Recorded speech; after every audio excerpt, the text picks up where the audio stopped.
Oltin zamon xabarlari. Grenlandiya muzliklari ostidan AQSh maxfiy bazasi topildi.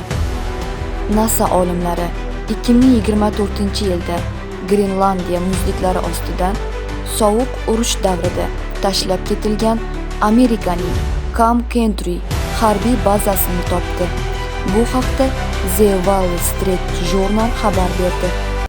Yer osti bazasi 600 ta o'rta masofali ballistik raketalarni saqlash uchun mo'ljallangan.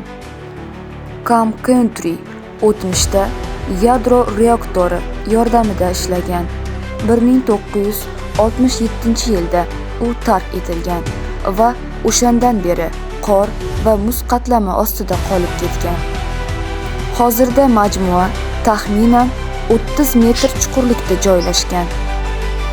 Grenlandiyaning shimoli-g'arbida AQShga tegishli Pitufik kosmik bazasi yaqinida joylashgan. Sizlarni bu yangiliklardan boxabar qilgan jurnalist Sevinch Oy Zafar qizi.